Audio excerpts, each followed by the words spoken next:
रात का ठीक 3:15 बज रहा था। कमरे में पसरी खामोशी अचानक टूट गई। दीवारों के बीच से आती हुई एक धीमी, बेहद ठंडी आवाज ने एक बार फिर उसका नाम पुकारा था, आरव। जैसे कोई बहुत पास खड़ा होकर फुसफुसा रहा हो। आरव कई दिनों से इस आवाज को झेल रहा था, पर आज कुछ अलग था। आज आवाज पहले से ज्यादा साफ, ज्यादा करीब और ज्यादा मानवीय लगी थी। उसकी सांसें तेज होने लगीं, पर वो जानता था डर कर भागने से अब कुछ नहीं बदलेगा। आरव जिस पुराने अपार्टमेंट में रहता था वो वैसे ही अजीब तरह का था। नमी, पुरानी लकड़ी की गंध और रात होते ही दीवारों में हल्की खड़खड़ाहट। पर इमारत का सबसे अजीब हिस्सा था उसका कमरा। वहां हमेशा ऐसा लगता था जैसे कोई अदृश्य चेहरा उसे देख रहा हो। लगभग एक हफ्ते से हर रात 3:15 पर वही आवाज उसे नाम लेकर पुकारती थी। शुरुआत में उसे लगा कि शायद ये थकान या किसी बुरे सपने का असर है, लेकिन जब दूसरी रात उसने अपनी आंखें खुली होने के बावजूद वही फुसफुसाहट सुनी, तब उसे एहसास हुआ कि ये घटना उसके दिमाग की उपज नहीं थी। तीसरी रात उसने नोट किया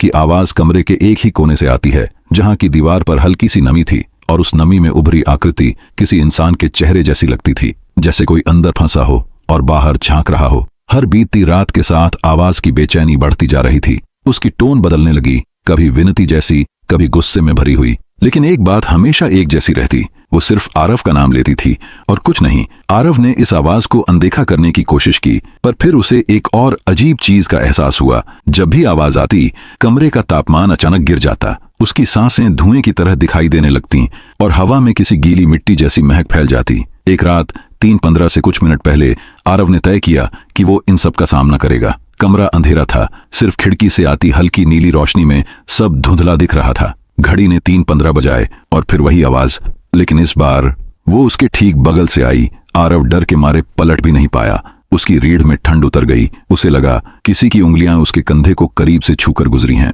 अगले ही पल कमरे में मौजूद नमी वाली दीवार पर एक ताजा हाथ का निशान उभर आया, मानो किसी ने अंदर से जोर से धक्का दिया हो। आरव ने कांपते हुए उस दीवार को देखा और पहली बार उसे समझ आया कि आवाज उसे बुला क्यों रही थी। वो उसे डराना नहीं चाहती थी, वो उसे चेतावनी दे रही थी, क्योंकि हाथ के उस निशान के नीचे धीरे धीरे एक और नाम उभर रहा था। और वो नाम उसका नहीं था, वो किसी और का था जो उसी इमारत में रहा करता था और रहस्यमय तरीके से गायब हो गया था। घड़ी अभी भी 3:15 पर ही अटकी थी, जैसे वक्त खुद उस आवाज के साथ फंस गया हो। और आरव ने महसूस किया आज रात कहानी की शुरुआत नहीं, किसी और की अंत की गूंज दोहराई जा रही थी।